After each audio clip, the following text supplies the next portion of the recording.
এ আরেকজন মালিক।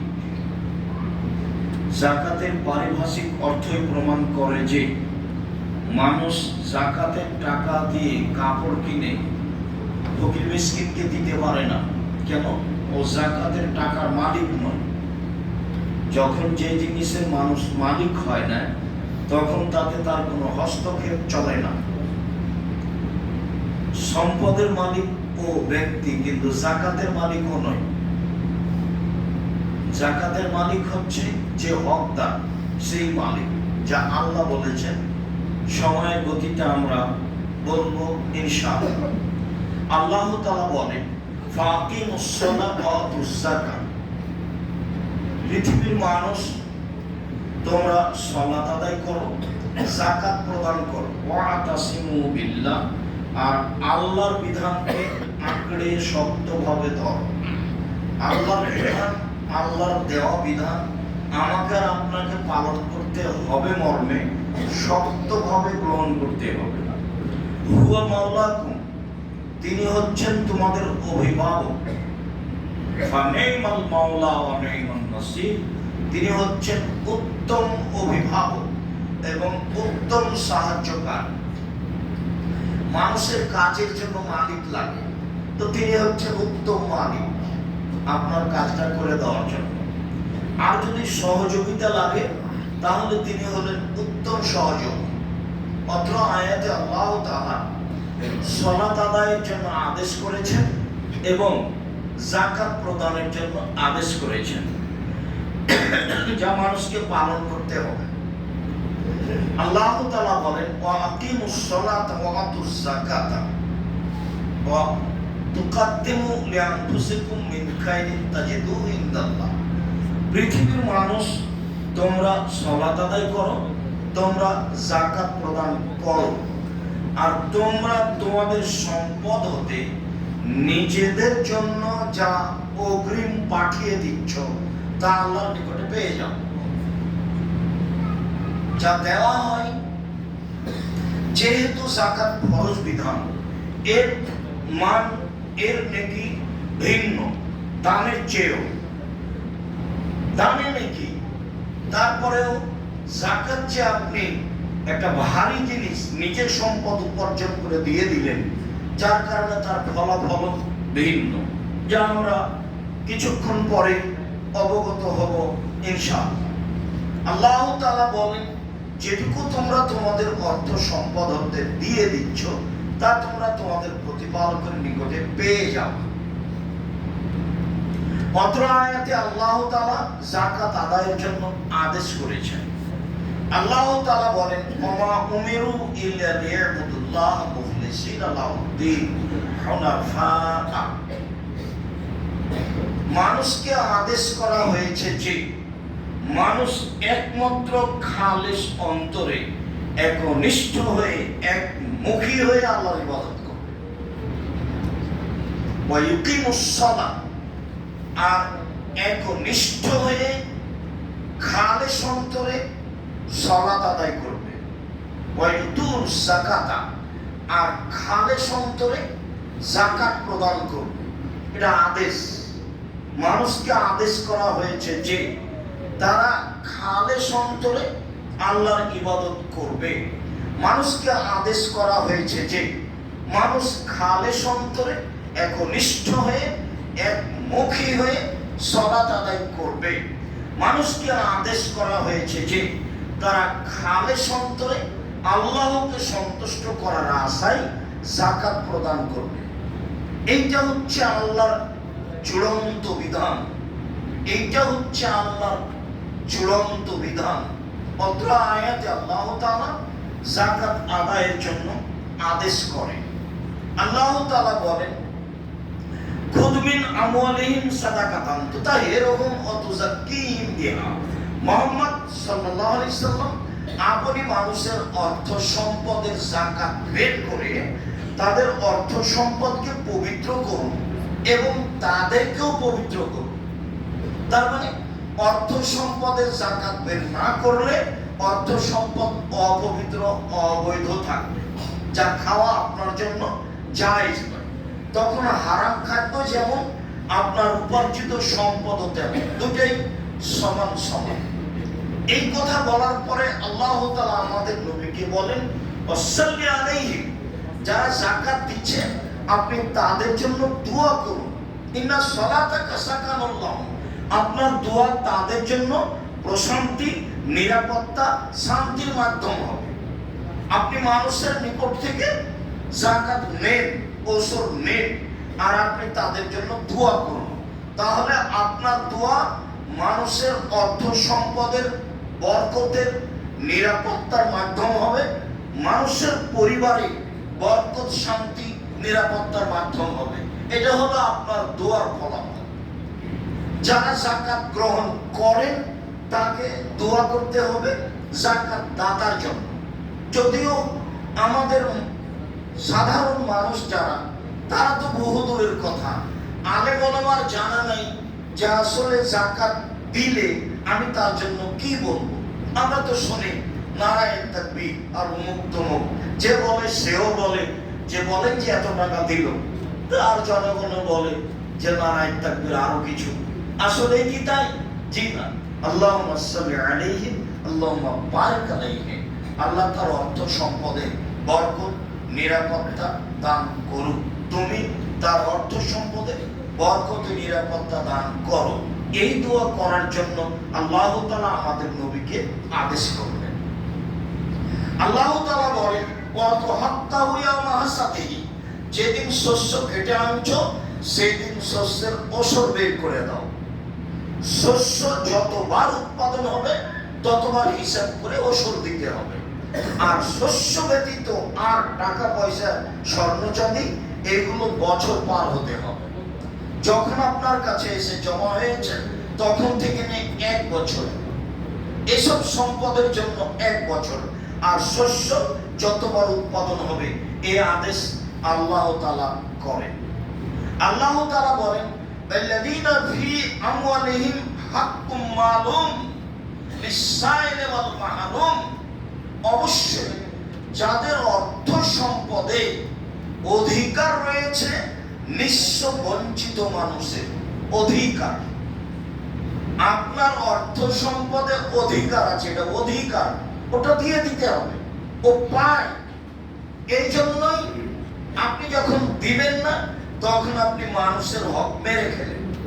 নিজে উপার্জন করেছি কিন্তু ওসর যাকাত না দেওয়ার কারণে আমি মানুষের হক মেরে খেলাম। এটা হক বঞ্চিত মানুষের, নিঃস্ব মানুষের, ফকির যে চেয়ে বেড়ায়। আল্লাহ তাআলা 8টি খাত উল্লেখ করেছেন, তার 1 নম্বরে হলো ফকির। ফকিরকে যে চেয়ে বেড়ায়।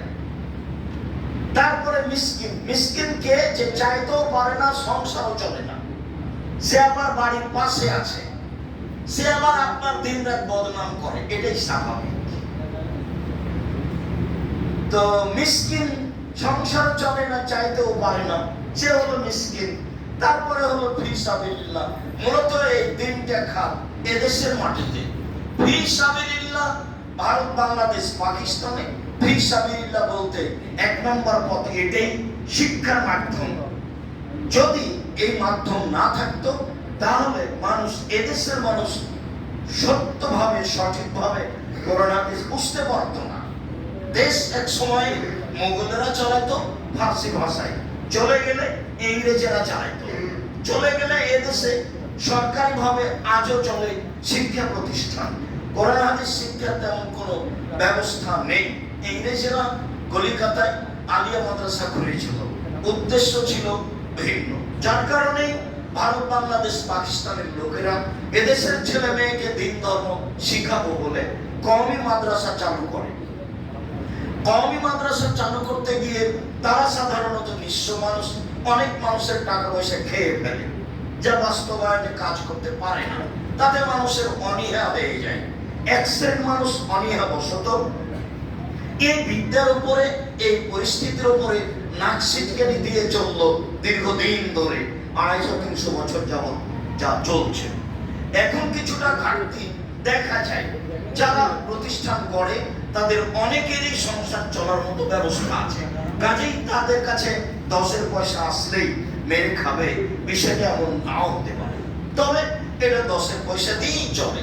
যার কারণেই বলা হয়েছে এদেশে ইসলাম টিকিয়ে রাখার একটাই মাধ্যম হচ্ছে বেসরকারি কমে ভালো মানের শিখ বেদাত মুক্ত প্রতিষ্ঠান,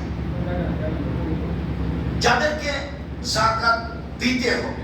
সেটা এইভাবেই গড়ে উঠেছে, উঠবে। আর যারা অন্য কিছু বুঝেছে তারা সেভাবে বলে থাকে। বলছিলাম সম্মানিত দিনী ভাই বোন, এ পর্যন্ত আল্লাহ যা বললেন তাতে আমরা বুঝলাম যাকাত দেওয়ার জন্য আল্লাহ তাআলা আদেশ করেছেন, যাকাত ফরজ, আমাদের দিতেই হবে।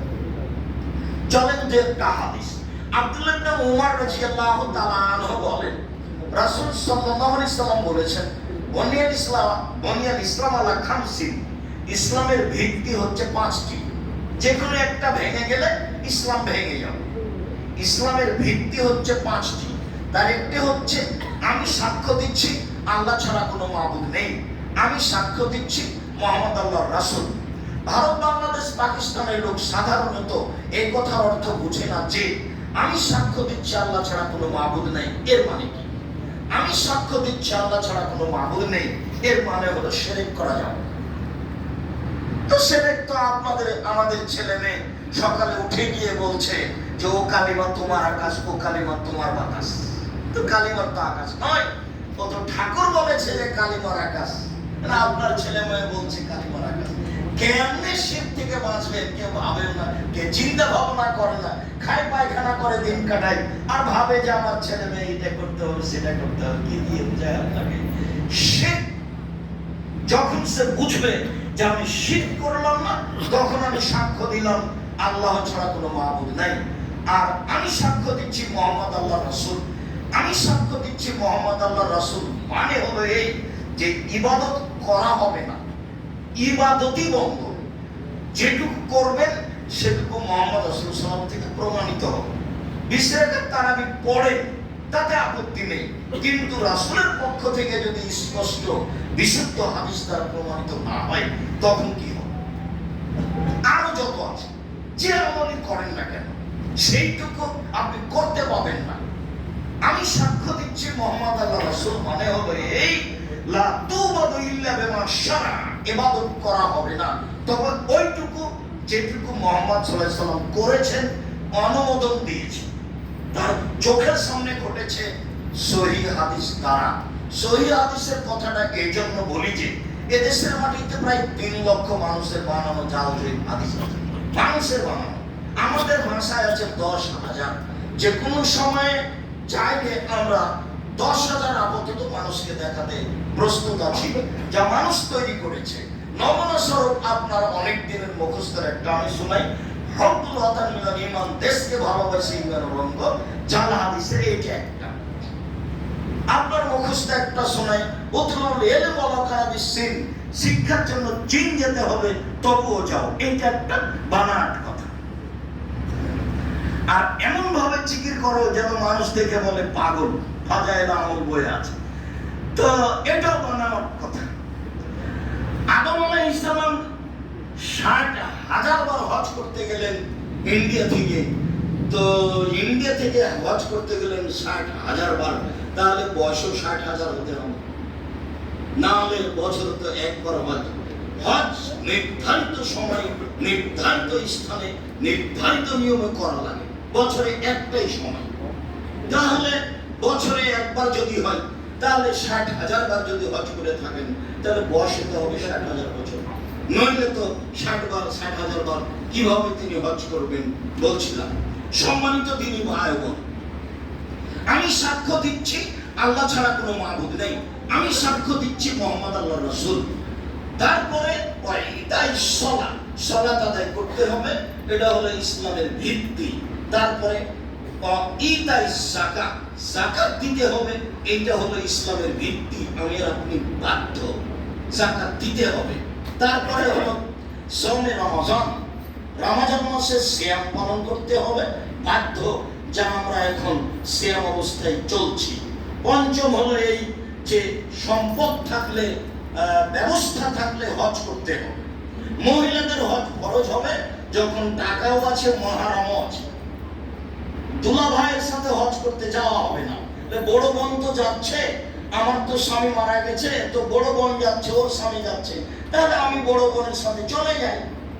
জি না, বড় বোনের সাথে যাওয়া হবে না। যার মাহরাম নেই তার হজ নেই। মহিলাদের হজের মধ্যে, ফরজের মধ্যে মাহরাম ব্যক্তিও একটা, টাকা আছে মাহরাম নেই, তখন আর হজ তার উপরে ফরজ হয়নি। বলছিলাম হজ ফরজ, যাকাত ফরজ, এই কথা রাসূল সাল্লাল্লাহু আলাইহি সাল্লাম বলেন। যখন রাসূল সাল্লাল্লাহু আলাইহি সাল্লাম মুআয ইবনে জাবালকে এমন দেশে পাঠালেন, তখন বললেন, মুআয ইবনে জাবাল, তুমি এমন দেশে যাচ্ছ, তারা হচ্ছে ইহুদি খ্রিস্টান, তুমি তাদেরকে প্রথমে বলো যে তারা বলবে, আমি সাক্ষ্য দিচ্ছি আল্লাহ ছাড়া কোনো মাবুদ নেই, আমি সাক্ষ্য দিচ্ছি মুহাম্মদ আল্লাহর রাসূল। ফাইন মাতাউল্লাহ, তারা তোমার যদি এই দাওয়াতটা মেনে নেয়, তাহলে তুমি তাদেরকে বলবে, ইন্নাল্লাহ কাদ ফারাজা আলাইহিম খামসা সালাওয়াতিন ফিল ইয়াউমি ওয়াল লাইলা, 24 ঘন্টায় 5 ওয়াক্ত সালাত তাদের প্রতি ফরজ করা হয়েছে, তাদেরকে আদায় করতে হবে, এই ঘোষণা তুমি তাদের দিয়ে দাও। ফাইন মাতাউল্লাহ, তারা যদি তোমার এটা মেনে নেয়, তাহলে তৃতীয় স্তরে তুমি বলো যে তাদের উপরে যাকাত ফরজ করা হয়েছে। তুখাযু মিন আগনিহিম, যারা ধনী মানুষ, যাদের যাকাত বের হবে, তাদের থেকে যাকাত নিয়ে ফাতুরাদ্দু আলা ফুকারাহিম, গরীব মানুষের মধ্যে বন্টন করে দেওয়া হবে। এইটা তোমার জন্য তৃতীয় জরুরি কাজ। রাসূল সাল্লাল্লাহু আলাইহি সাল্লাম মুআয ইবনে জাবালকে এমন দেশে পাঠালেন আর যাকাতের ব্যাপারে আদেশ করে দিলেন। সংক্ষিপ্ত করোনা হাদিসে বলছিলাম যে যাকাত ফরজ, আমাদেরকে আদায় করতে হবে। এবার চলেন যাই, এই ফরজ আদায় করলে কি নেকি হবে? জি, নফল আদায় করলেই যখন এত নেকি হয়, ফরজ আদায় করলেও কত নেকি হয়? অনেক নেকি হয়। আল্লাহ তাআলা বলেন, ইন্নাল্লাযীনা আমানু ওয়া আমিলুস সালিহাত, যারা ঈমান আনলো, সৎ আমল করলো, ওয়া আকামুস সালাতা, সালাত আদায় করলো, ওয়া আতাউস যাকাতা, যাকাত প্রদান করলো, লাহুম আজরুন ইনদা রাব্বিহিম, তাদের জন্য রয়েছে তাদের প্রতিপালকের নিকটে প্রতিদান, বড় প্রতিদান। ওয়ালা খাউফুন আলাইহিম, তাদের কোনো আশঙ্কা থাকবে না বিচার মাঠে। না জানি কি হয়, কি যে বিচার হয়, না জানি কি হয়, কি যে বিচার হয়। ওয়ালা হুম ইয়াহজানুন, তারা বিচার মাঠে চিন্তিত হবে না। যদি যাকাত প্রদান করে থাকে, তাহলে তাদের আশঙ্কাও থাকবে না, তারা চিন্তিত হবে না। এই কথা আল্লাহ তাআলা বলেন। অত্র আয়াতে বোঝা যায় যে যাকাতের ফলাফল আছে, তা হচ্ছে বিচার মাঠে কোনো আশঙ্কা থাকবে না, বিচার মাঠে কোনো প্রকার চিন্তার বিষয় আসবে না। এই কথা আল্লাহ তাআলা বলেন। আল্লাহ তাআলা বলেন, ওয়াল্লাযীনা লিয-যাকাতি ফাইলুন, যারা যাকাত প্রদান করে, হুমুল ওয়ারিসুন, তারাই হবে জান্নাতের মালিক। আল্লাযীনা ইয়ারিসুনাল ফিরদাউসা হুম ফিহা খালিদুন, শুধু তারা জান্নাতের মালিক হবে না, তারা হবে জান্নাতুল ফিরদাউসের মালিক, তারা সেখানে চিরদিন থাকবে। কর্ম হিসেবে একটা কর্মে জান্নাতুল ফিরদাউস ঘোষণা করা আছে। এখানে কয়েকটি কর্ম মিলে জান্নাতুল ফিরদাউস ঘোষণা আছে। তার একটা কর্ম হচ্ছে সালাত, আর একটা কর্ম হচ্ছে যাকাত। এইগুলি কর্ম যদি মানুষ করে, তাহলে সে হবে জান্নাতের মালিক। তারপরে সে হবে জান্নাতুল ফিরদাউসের মালিক, তারপরে সে জান্নাতুল ফিরদাউসে চিরদিন থাকবে। অত্র আয়াতে যাকাত প্রদানকারী জান্নাতের মালিক হবে বলে আল্লাহ তাআলা ঘোষণা দেন। তারপরে বলেন জান্নাতুল ফিরদাউস পাবে বলে আল্লাহ তাআলা ঘোষণা দেন। তারপরে সেই জান্নাতে চিরদিন থাকবে বলে আল্লাহ তাআলা বলেন। বলছিলাম যাকাতের ফলাফল। আল্লাহ তাআলা বলেন, আল মুকিমিনাস সালাত ওয়াল মুতুনাস যাকাত ওয়াল মুমিনুনা বিল্লাহি ওয়াল ইয়াউমিল আখির, যারা সালাত আদায় করে, যারা যাকাত প্রদান করে, যারা আল্লাহকে বিশ্বাস করে, পরকালকে বিশ্বাস করে, যারা সালাত আদায় করে, যারা যাকাত প্রদান করে, যারা পরকালকে বিশ্বাস করে, উলাইকা সানুতিহিম আজরান আযীমা, আমি তাদেরকে অচিরে বড় প্রতিদান দিব, আমি তাদেরকে অচিরে বড় প্রতিদান দিব। অত্র আয়াতে আল্লাহ তাআলা যাকাত প্রদানকারীকে বড় প্রতিদান দিবেন বলে কোরআন মাজিদে ঘোষণা করেছেন। আল্লাহ তাআলা বলেন, ওমা আতাইতুম মিন যাকাতিন তুরিদুনা ওয়াজহাল্লাহ, তোমরা যারা আল্লাহকে সন্তুষ্ট করার জন্য যাকাত প্রদান করো, তাহলে মনে করতে হবে না যে আমি বাধ্য হয়ে দিচ্ছি, মনটা চাচ্ছে না। আপনার তো 2-4-5 হাজার টাকা না হয় যাকাত, যাদের কোটি কোটি টাকা যাকাত, এটা তো তার জন্য সহজ না। তো যাকাতটা প্রদানের সময় আল্লাহ তাআলা বলছেন যে ও যাকাত দিবে আল্লাহকে সন্তুষ্ট করার জন্য, তখন ফাউলাইকা হুমুল মুজরিফুন, তারা হবে দ্বিগুণ শতগুণ হাজারো গুণ নেকি মানে। আমি বলিনি এই কথা, আল্লাহর নবী মুহাম্মদ সাল্লাল্লাহু আলাইহি ওয়াসাল্লাম বলেননি এই কথা, এই কথা আল্লাহ তাআলা বলেন। যারা যাকাত দেবে আল্লাহকে সন্তুষ্ট করার জন্য, বাধ্য হয়ে নয়, মনটা খারাপ করে নয়, দেওয়াই লাগবে, আলেম ওলামা বলেন সেই জন্য দিচ্ছি, নইলে এত পরিশ্রম করে এত টাকা যাকাত দেওয়া যায়, এইটা নয়, আমি দিচ্ছি আল্লাহকে সন্তুষ্ট করার জন্য, তখন সে দ্বিগুণ শতগুণ হাজারো গুণ নেকির মালিক হবে। এই কথা আল্লাহ তাআলা বলেন।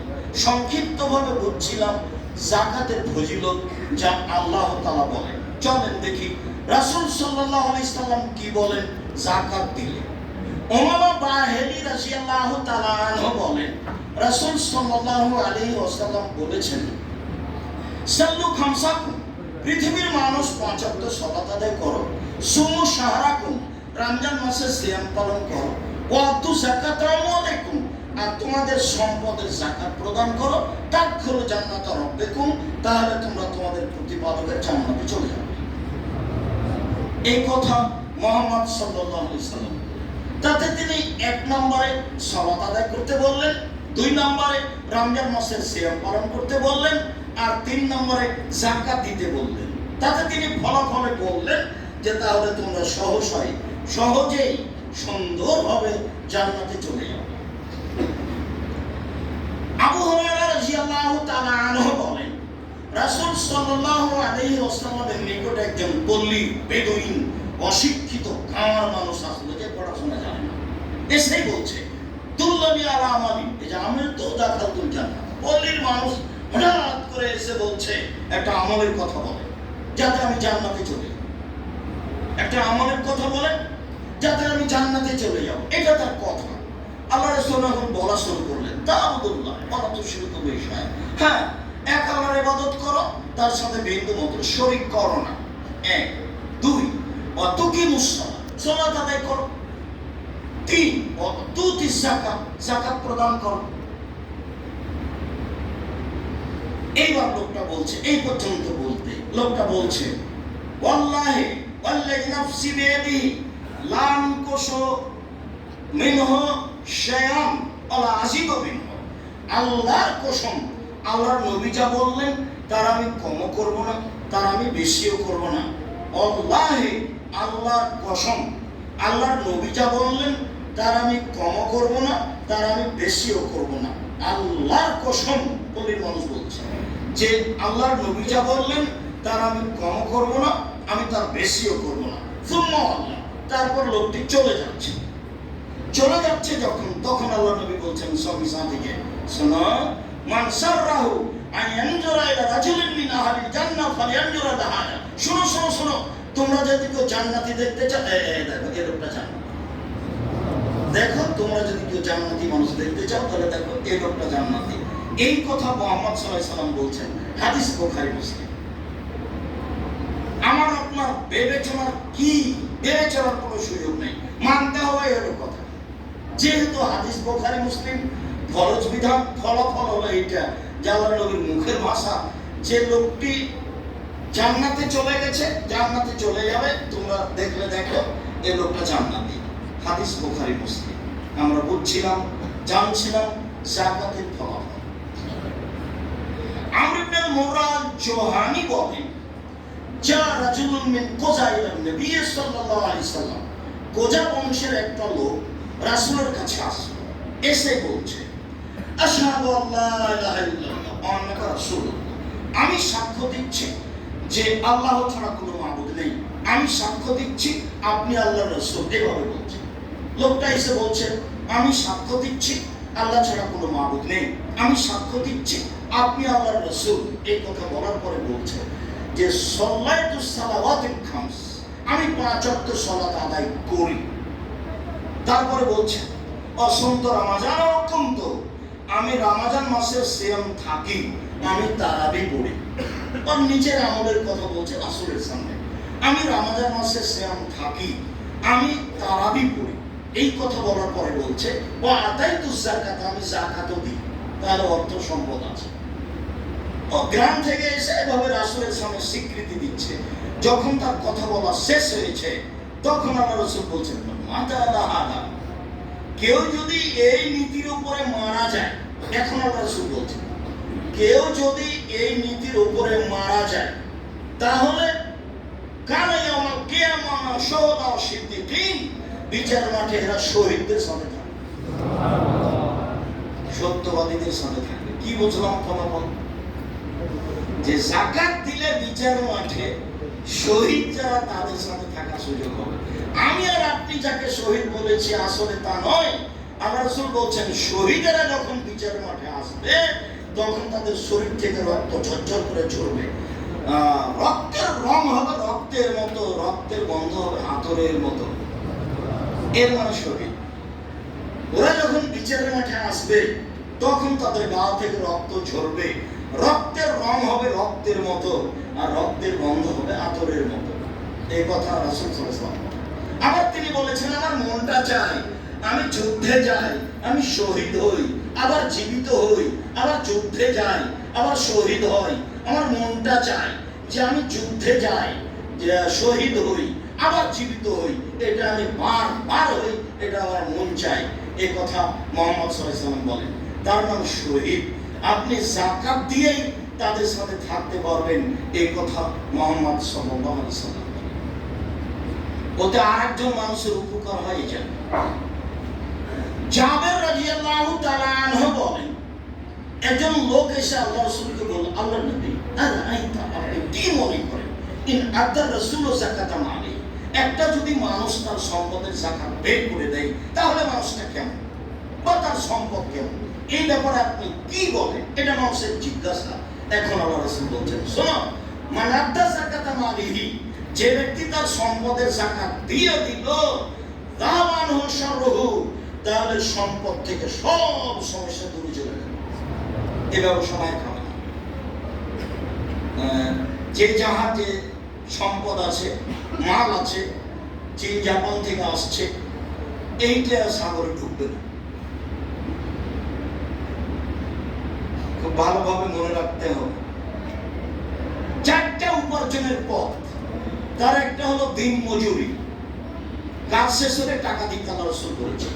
তার একটা হলো চাকরি, আল্লাহ রাসূল বেতন নির্ধারণ করেছেন আর বলেছেন অতিরিক্ত কেউ নিতে পাবে না, ঘুষ নেই, বাস ওঠে। তবে চাকরি করলে 20 থেকে 25 দিনে টাকা শেষ হবে, 5 দিন ধার করছে চলবে।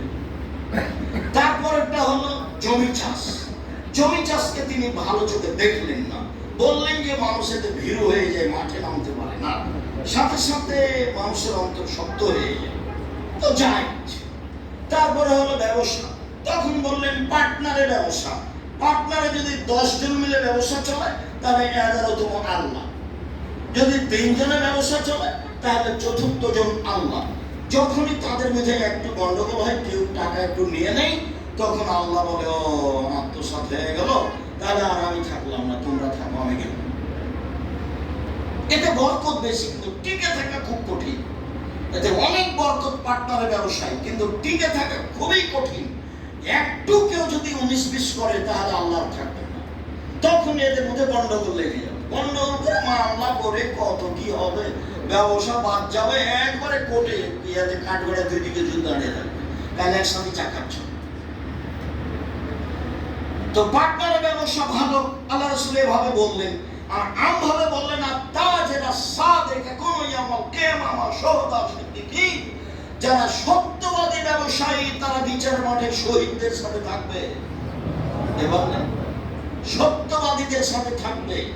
আবার বলছেন আর তিজারাত মার্কিজ ওয়াল হাওয়া, ব্যবসায় মিথ্যা কথা চলে আসে, কসম চলে আসে, ইচ্ছে অনিচ্ছে, ফাসুবহু বিসাদাকা, দান করে মিটিয়ে দাও। জিনিস যদি বৈধ থাকে, মূল জিনিস, সেই জিনিস পৃথিবীর যে প্রান্ত থেকে আনেন না কেন, আনতে গিয়ে যত ঝামেলা আছে সব জায়গায় টাকা দেন, সমস্যা নেই, কিন্তু মূল জিনিস বৈধ হতে হবে। চট্টগ্রামে মাছ নামাতে যদি টাকা লাগে সেটাও দেন, তখন আপনি মাছ নেন। আপনি বৈধ জিনিসের ব্যবসা করছেন, আপনি তো এখানে টাকা দিতে চাননি, কেন দিবেন? আপনি নিজের টাকা দিয়ে ব্যবসা করছেন, ওরা নিবে তো আপনি নিরুপায় দেন। তাহলে কেন? মূল জিনিসটা বৈধ আছে। ব্যবসাতে আপনি সুবিধা ভোগ করেন, কিন্তু মানুষ বেশি সুবিধা ভোগ করে। একটা জিনিস আমেরিকা থেকে নিয়ে আসতে হবে, জাপান থেকে, আমি যদি একাই নিয়ে আসতে চাই তাহলে সহজ হবে। আপনি যদি ব্যবসায় হিসাবে নিয়ে আসেন তাহলে আমার পাওয়াটা সহজ, আমার নেওয়াটা সহজ। যেভাবেই হোক ব্যবসায় টাকা পয়সা বরকত আছে, ব্যবসাতে টাকা পয়সা বেশি হয়। শতবার মার খেলেও পিছে উঠতে পাবেন না, ব্যবসা করতেই হবে। যাদের টাকা পয়সা বেশি, যারা বসুন্ধরাতে বহু হাজার হাজার বিঘা জমি কিনে রেখেছে, তাদের এত টাকা পয়সা থাকার পরেও আটা তো বসুন্ধরা, মরিচের গোড়া তো বসুন্ধরা, টিস্যু তো বসুন্ধরা। কেন? মানে যারা চালাচ্ছে এর মূল যারা, তারা খুব চৌখুস, উপার্জনের সব পথকে ঘিরেছে, সব পথ ধরছে। আর আপনি একটা হাত বুকে করে বসে আছেন, কেন আপনি বসে থাকবেন? আমি তো পরামর্শ দিয়েছি আপনি চকলেট দিয়ে ব্যবসা শুরু করেন, লোন নিয়ে ব্যবসা করতে হবে। কে বলেছে? 25 থেকে 30 বছর লাগবে ব্যবসা একটা ভালো পর্যায়ে যেতে, 40 বছর লাগবে। একদিনে আপনি কলকাতায় হিরোইন কিনলেন, ঢাকায় বিক্রি করলেন, কোটি টাকার মালিক হয়ে গেলেন, এটা ব্যবসা হলো? ব্যাংকের টাকা নিয়ে, পরের টাকা নিয়ে দালালি করবেন, মাথা বই করবেন, কে বলেছে? ভুল হিসেব, এই হিসাব ঠিক নয়। আপনি মনে কিছু নিয়েন না, আপনি আমার দিনী ভাই, আপনি আমার দিনী বোন, আপনি ব্যবসা করেন, ব্যবসায় করতে হবে, মূলত হিসাব করে বলতে হলে করতে আপনি বাধ্য। কেন আপনি ব্যবসা করবেন না? হাজারো বার বাইরে খেলে ব্যবসা, ব্যবসায় সবচেয়ে উপার্জনের ভালো পথ বলছিলাম। সম্মানিত দিনী ভাই, যাকাত দিই তাহলে ভালো ফল। এবার যদি যাকাত না দিই তাহলে কি হবে? তা আসছে,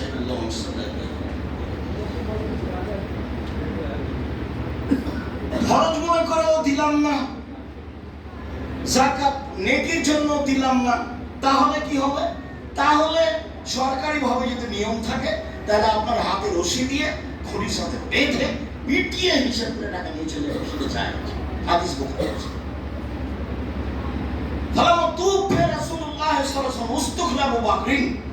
যখন আল্লাহর নবী দুনিয়া থেকে বিদায় নিলেন, আবু বকর সিদ্দিক রাদিয়াল্লাহু তাআলা আনহুকে খলিফা নির্বাচন করা হলো। ওয়াকাফারা মান কাফারা মিনাল আরাব।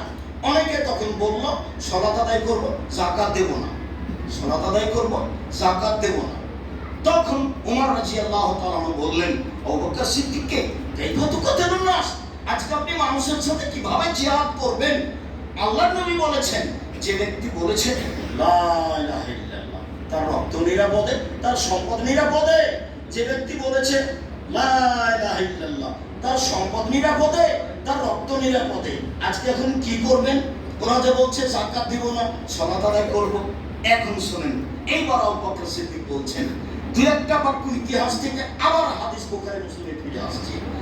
তাতে তিনি বলছেন, ওমর, যেদিন আপনি মুশরিক ছিলেন সেদিন বীর পুরুষ ছিলেন, আজকে আপনি মুসলমান হয়েছেন, কাপুরুষ হয়েছেন। বলেন কি আপনি? যেদিন আপনি মুশরিক ছিলেন সেদিন আপনি বীর পুরুষ ছিলেন, আজকে মুসলমান হয়েছেন, কাপুরুষ হয়েছেন। অর্ধ পৃথিবীর খলিফা, কুশাগর বুদ্ধিজীবী, রাজনীতিবিদ ওমর, যার নামটা শুনলে অন্তর কাঁপে, যার রাস্তায় শয়তান চলে না, এর নাম ওমর। মানুষ নাম শুনলে মানুষের নামটা নিলে মানুষের অন্তর কাঁপে, তার নাম ওমর। যার রাস্তা দিয়ে শয়তান চলতে পারে না, হাঁটতে পারে না, তার নাম ওমর। এত ক্ষমতাধর ইমানদার মানুষকে আবু বকর সিদ্দিক বলছেন, যেদিন আপনি মুশরিক ছিলেন সেদিন আপনি বীর পুরুষ ছিলেন, আজকে আপনি মুসলমান হয়েছেন, কাপুরুষ হয়েছেন। শুনেন, আল্লাহে, আল্লাহর কসম, আল্লাহে, আল্লাহর কসম, লাউ কাতালা মান ফারাকা বাইনা সালাত ওয়া যাকাতে, যারা সালাত এবং যাকাতের মধ্যে পার্থক্য সৃষ্টি করবে, সালাত আদায় করবে, যাকাত দেবে না, সালাত আদায় করবে, যাকাত দেবে না, ওদের সাথে যুদ্ধ চালিয়ে যাবো, মারবো না হয় মরবো, পিটিয়ে যাকাত আদায় করবো। আল্লাহে, আল্লাহর কসম, আল্লাহে, আল্লাহর কসম, লাউ মানাউনি আলাকান কানু ইয়াতুল্লাহ রাসূলুল্লাহ সাল্লাল্লাহু আলাইহি ওয়াসাল্লাম লা কাতালতুহুম মানিয়াহা। আরে যাকাত তো বহু দূরের কথা, রাসূলের যুগে জনগণ ধান ওষুধ দিতে এসে ধানও দিয়েছে, বস্তাও দিয়েছে। রাসূলের যুগে গরু যাকাত দিতে এসে গরুও দিয়েছে, রশিও দিয়েছে। রাসূলের যুগে ধান ওষুধ দিতে এসে ধানও দিয়েছে, বস্তাও দিয়েছে। রাসূলের যুগে যাকাত গরু দিতে এসে গরুও দিয়েছে, রশিও দিয়েছে। আমি আবু বকর সিদ্দিক বলছি, ধান তো দূরের কথা, গরু তো দূরের কথা, বস্তা এবং রশির জন্য পিটিয়ে তাদের সাথে যুদ্ধ করে আদায় করব রশি ও বস্তা। পিটিয়ে আদায় করব রশি, পিটিয়ে আদায় করব বস্তা। বলো রাসূলের নিয়মের সরিষা কমাবেশ হবে না। আমি আবু বকর সিদ্দিক বলছি, হাদিস বুখারী মুসলিম। পিটিয়ে রশি আদায় করব, মেনে না মরবো না হয় মারবো, পিটিয়ে রশি আদায় করবো, পিটিয়ে বস্তা আদায় করবো। এবার কি হলো তাহলে? হাদিস তো বুখারী মুসলিম। যারা সামনে আছেন তিনি ভাই বোন, অনলাইনে যারা অবগত হচ্ছেন, সময়ের গতিতে যারা অবগত হবেন, তাদেরকে আমি ভালোভাবে মনে রাখার জন্য বলছি, যাকাত আপনার সম্পদ নয়। যাদের নিয়ম আছে বের করার, তারা পিটিয়ে যাকাত আদায় বের করে নিতে পারে, নিয়ে নিতে পারে, এবং সেটা জায়েজ। এখন নিজেও দিলাম না, নেকিও বুঝলাম না, পিটিয়েও নিল না, তাহলে কি হবে? চলেন তাহলে দেখি তাহলে কি হবে। আল্লাহ তাআলা বলছেন, আল্লাযীনা ইয়াকনিজুনা আয-যাহাবা ওয়াল ফিদ্দা ওয়া লা ইউনফিকুনাহা ফি সাবিলিল্লাহ ফাবাশশিরহুম বিআযাবিন আলীম। মুহাম্মদ সাল্লাল্লাহু আলাইহি সাল্লাম যারা স্বর্ণচাঁদি অর্থ সম্পদ সঞ্চয় করে রাখে, যাকাত দেয় না, আপনি তাদের কঠিন শাস্তির ঘোষণা দিয়ে দেন। ইয়াউমা ইযমা আলাইহা ফি নারি জাহান্নামা ফাতুক্বা বিহা জিবাহুম ওয়া জুনুবুহুম ওয়া জুহুরুহুম। তাদের অর্থ সম্পদকে লাঠি তৈরি করে জাহান্নামের আগুনে গরম করে তাদের কপালে, তাদের পিঠে, তাদের পার্শ্বদেশে দাগ দেওয়া হবে, আর বলা হবে হাযা মা কানাসতুম লিআনফুসিকুম। এটাই হলো তোমার নিজস্ব সঞ্চিত সম্পদ, এটাই হলো তোমার নিজস্ব সঞ্চিত সম্পদ। ফাযুকু মা কুনতুম তাকনিজুন। যেটা সঞ্চয় করে রাখতে, যাকাত দিতে না, তার একটু স্বাদ গ্রহণ করো না, দেখো না কেমন লাগে। এটা কেন? ফেরেশতারা এমন করবেন কেন? এটা অপমান, শাস্তি দিলেই তো এইভাবে করবেন কেন? এটা হলো অপমান। কেমন লাগে একটু বুঝো না। এই পর্যন্ত কোরআন। দেখি হাদিস। আবু হুরায়রা রাদিয়াল্লাহু তাআলা আনহু বলেন, রাসূল সাল্লাল্লাহু আলাইহি সাল্লাম বলেছেন, মানাতাহুল্লাহু মালান ফালাম ইয়াতাসাক্কাতাহু মুসলিমুল ইয়াউমাল কিয়ামাহ সোজা আকরা। যাকে অর্থ সম্পদ দেওয়া হয়েছে, সে যদি যাকাত না দেয়, তাহলে এইটাকে বিচার মাঠে বিষাক্ত সাপ করা হবে। বিষের কারণে টাক পড়ে থাকবে, মাথায় কোনো প্রকার লোম থাকবে না, এবং ওই বিষাক্ত সাপের চোখের উপরে দুইটা কালো দাগ থাকবে। এটা ভয়াবহ। এটা তার গলায় পেঁচিয়ে দেওয়া হবে। সে তার মুখের দুই দিকে ছোবল মারবে আর বলবে, আনা মালক, আমি হচ্ছি তোমার সম্পদ, আনা কানজুক, তোমার সঞ্চিত সম্পদ, যার যাকাত দেওয়া হয়নি। সাপে ছোবল মারছে, বলবে কেন যে আমি তোমার সঞ্চিত সম্পদ? ছোবল মারছে, বাস চুপচাপ ছোবল মারবে। কেন সাপে বলবে যে আমি তোমার সঞ্চিত সম্পদ? তাকে অপমান করার জন্য। নাহলে সাপ তো জড় বল, ইয়ার মধ্যে কথা বলার বস্তু প্রাণী না। মানুষের সাথে কথা বলবে যে আমি তোমার সঞ্চিত সম্পদ। হাদিস তো বুখারী মুসলিম। তাহলে পরিবেশটা কত কঠিন হতে পারে। আবু যার গিফারী রাদিয়াল্লাহু তাআলা আনহু বলেন, রাসূল সাল্লাল্লাহু আলাইহি সাল্লাম বলেছেন, মা মিন রাজুলিন তাকুনু লাহু ইবলুন আও বাকারুন আও গানা। কারো যদি সম্পদ উট হয়, গরু হয়, ছাগল হয়, তাহলে এবার প্রাণী যদি থাকে যার উপরে যাকাত খরচ হয়ে গেছে, ফালাম ইউতি হাক্কাহা, সে তার অধিকার যাকাত দেয়নি, ওয়া উতিয়ে বিহা আযাবা মা তাকুনু ওয়া আসফা। সেগুলো যখন বিচার মাঠে আসবে, তখন আরো খুব মোটা তাজা হয়ে থাকবে। তাতাউহু একভাবে সে তার পা দিয়ে মানুষটাকে ডলতে থাকবে, থেতলাতে থাকবে। অতান্দা হবে করুণিয়া, আর সিং দিয়ে গুতাতে থাকবে। এভাবে চলতেই থাকবে। হাত্তা এজা জাজাত উখরা রুদ্দাত আলাইহিমুল্লাহ, শেষের দলটা যখন তাকে ডোলে সিংহে গুটিয়ে পার হয়ে যাবে, তখন আবার প্রথম যেটা আছে সেটা আসবে। এভাবে চলতেই থাকবে হাত্তা ইউজা বাইনান নাস, যতদিন পর্যন্ত মানুষের মাঝে বিচার না হচ্ছে। তার মানে যারা যাকাত দেয়নি, তারা ফকির মিসকিনের এরকম কমে মাদ্রাসার টাকা মেরে খেয়েছে, তার বিচার পরে হবে। যারা হক নষ্ট করে, জমি জোর করে দখল করেছে, মানুষকে অন্যায়ভাবে জেল হাজতে দিয়েছে, এরা মানুষের হক নষ্ট করেছে, এদের বিচার পরে হবে। যারা মানুষের হক নষ্ট করে, যারা মানুষের সাথে অন্যায় আচরণ করে, যারা মানুষকে জেল হাজতে দেয়, যারা মানুষকে অপমান করে, যারা মানুষের জোর করে জমি দখল করে, যারা দলীয় দাপট দেখায়, এদের বিচার পরে হবে। যারা যাকাত দেয়নি, ফকির মিসকিনের হক মেরে খেয়েছে, এদেরও বিচার পরে হবে। কতদিন পরে হবে আল্লাহ ভালো জানে। একদিন যদি লেট হয় তাহলে 50,000 বছর, আর 3 দিন যদি লেট হয় তাহলে 1,500 বছর। বিচার কখন হবে আল্লাহ ভালো। আবু হুরায়রা রাদিয়াল্লাহু তাআলা আনহু বলেন, রাসূল সাল্লাল্লাহু আলাইহি ওয়াসাল্লাম বলেছেন, কান যাআতুকুম ইয়াউমা কিয়ামা সুজা, বিচার মাঠে তো তোমার যাকাত না দেওয়া সম্পদ সাপ হবে, একবার তো গলায় পেঁচিয়ে দেওয়া হবে, আর এবার আসছে ওটা বিষাক্ত সাপ হবে, তার চোখের উপরে কালো দাগ থাকবে। এটা হলো ভয়াবহতা। এ তোমার দিকে ধাওয়া করবে, হায়াত করবে, এ তোমাকে ধাওয়া করবে ছবল মারার জন্য। তখন এই লোকটা পালাতে থাকবে, পালাতে থাকবে, পালাতে থাকবে। মানুষের শেষ চেষ্টা কি জানেন? শেষ চেষ্টা হলো হাত দিয়ে নিজেকে বাঁচানো। গাড়ির সাথে ধাক্কা খেয়েছে, বাসের সাথে, তবুও নিজেকে হাত দিয়ে বাঁচাতে চেয়েছে। রিক্সার সাথে ধাক্কা খেয়েছে, তখন হাত দিয়ে বাঁচাতে চেয়েছে। কখনই আপনার হাতটা ভেঙে গেছে গাড়ির সাথে, আপনি বুঝতে পারলেন। তার মানে আপনি হাত দিয়ে নিজেকে বাঁচাতে চেয়েছেন। তো শেষ চেষ্টা, সাপ তো ধাওয়া করে আসছে, তো পালাচ্ছে, পালাতে পালাতে যখন আর দৌড়াতে পারবে না, যে আগে আগে যায় তারই ক্লান্তি বেশি হয়। তো যখন শেষ হয়ে গেছে, আর আগিয়ে যেতে পারছে না, তখন হাত দিয়ে নিজেকে ঠেকাতে যাবে। আল্লাহ রাসূল বলছেন, হাত দুটি সাপের মুখে ঢুকে যাবে। এই কথা রাসূল সাল্লাল্লাহু আলাইহি ওয়াসাল্লাম। এই হলো যাকাত না দেওয়ার ফলাফল। তাহলে যাকাত না দেওয়ার ফলাফল বুঝলাম। শেষ ফলাফলে রাসূল সাল্লাল্লাহু আলাইহি ওয়াসাল্লাম বলেছেন, যেহেতু যেই সম্পদের যাকাত বের করা হয়নি সেটা হারাম সম্পদ। কুল্লু লাহমিন নাবাতাসিন মিনাস সুহুদি কানাত মিনাল আদাবি, এই বাচ্চাই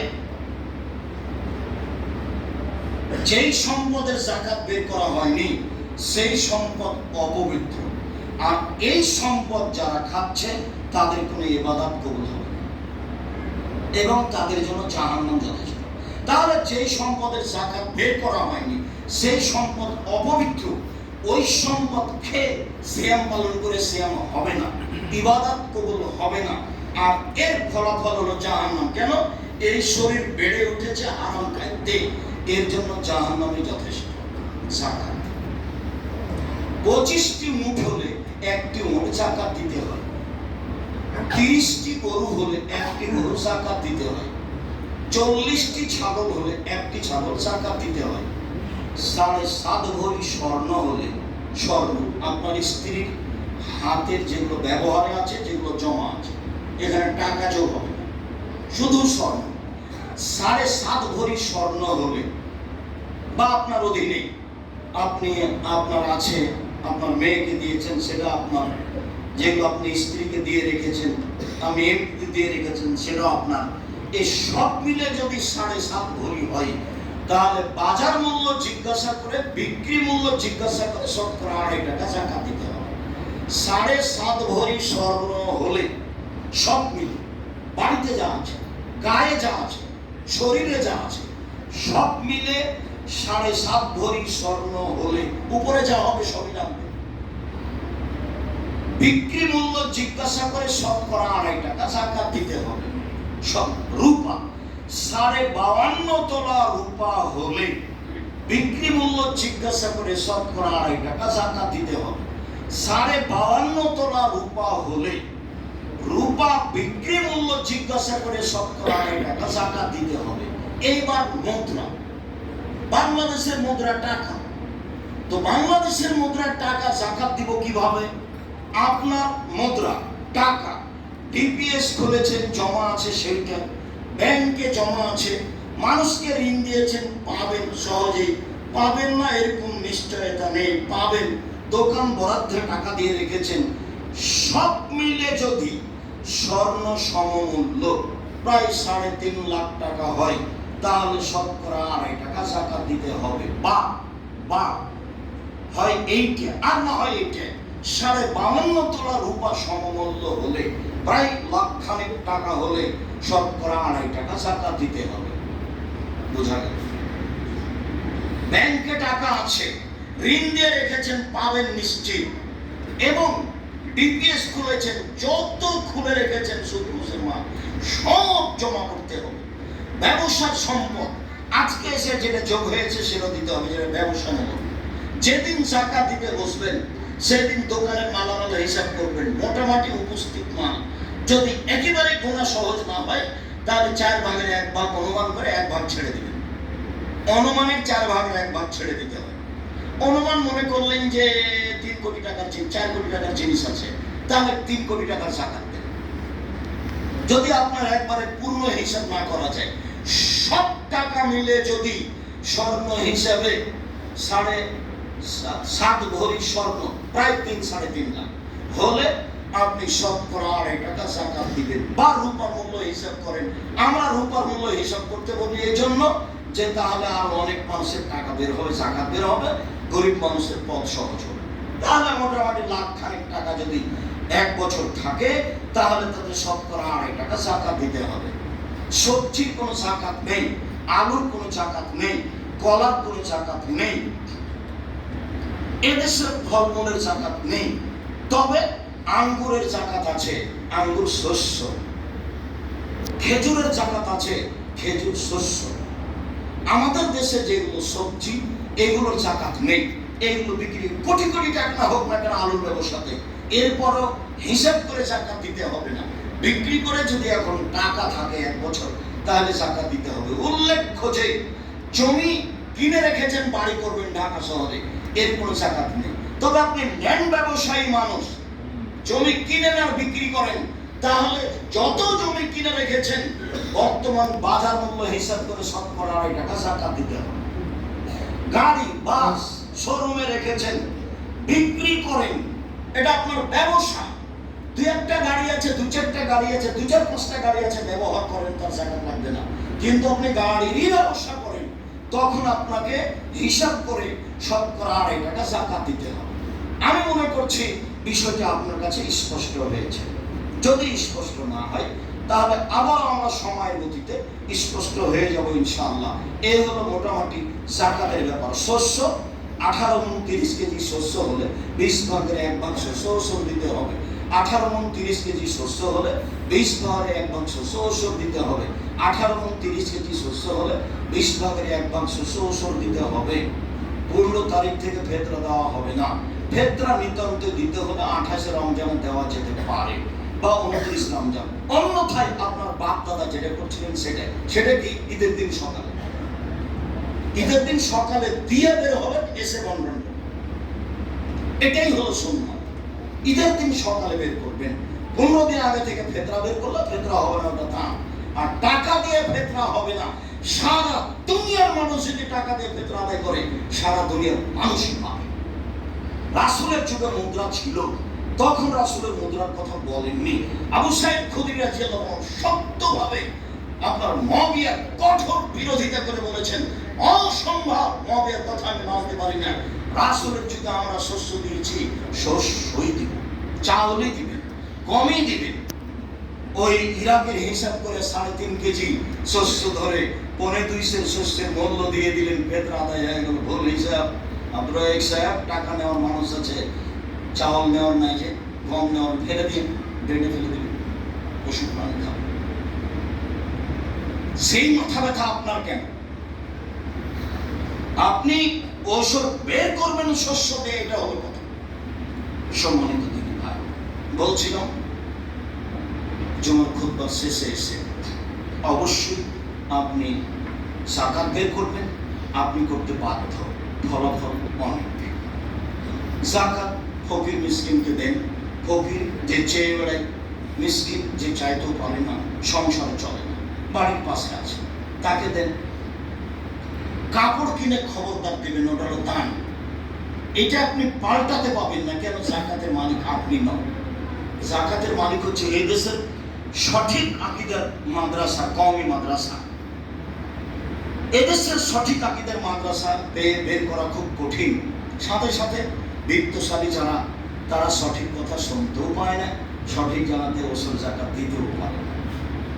এদেশের শতকরা 95 জন মানুষ কোরআন হাদিসের সঠিক কথা শুনতেও পায় না, আর সঠিকভাবে তারা ওসল জাকাত দিতেও পারে না, দান খেরাত করতেও পারে না। আর আমরা চেষ্টা করলেও প্রায় মানুষই আমাদের নাগালের বাইরে, তারপরে আমরা চেষ্টা করি। আমি আপনাকে এখানে বলতে চাই যে একাধিক দিন বলেছি, আর রমজান মাসকে হিসাব করে অনেকদিন থেকে চেয়েছিলাম, আপনি আমার দিনী ভাই, আপনি আমার দিনী বোন।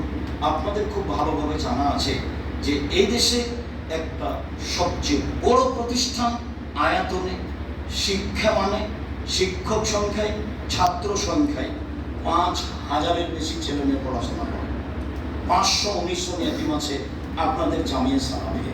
আপনাদের জামিয়া সালাফে শিরকমুক্ত প্রতিষ্ঠান, বিদআতমুক্ত প্রতিষ্ঠান, দলমুক্ত প্রতিষ্ঠান, হিংসামুক্ত প্রতিষ্ঠান। যে প্রতিষ্ঠানের নিচে ভিত্তি বলে কোনো জিনিস নেই, শূন্যের উপরে আছে। আর আমি নিজেকে কচুর পাতার পানি মনে করি, যেটা পড়লো কি পড়লো, পড়লো কি পড়লো। নিজে যে কোনো ক্ষমতা দিয়ে, ভিত্তি দিয়ে জামিয়া সালাফিয়া চালাই, তা আমার মনে বলে না। তবে জামিয়া সালাফি খুব ভালো অবস্থা আছে, আলহামদুলিল্লাহ। আমি আপনাকে খুব কাছের মানুষ মনে করে, আপনাকে আমি দিনী ভাই, দিনী বোন মনে করে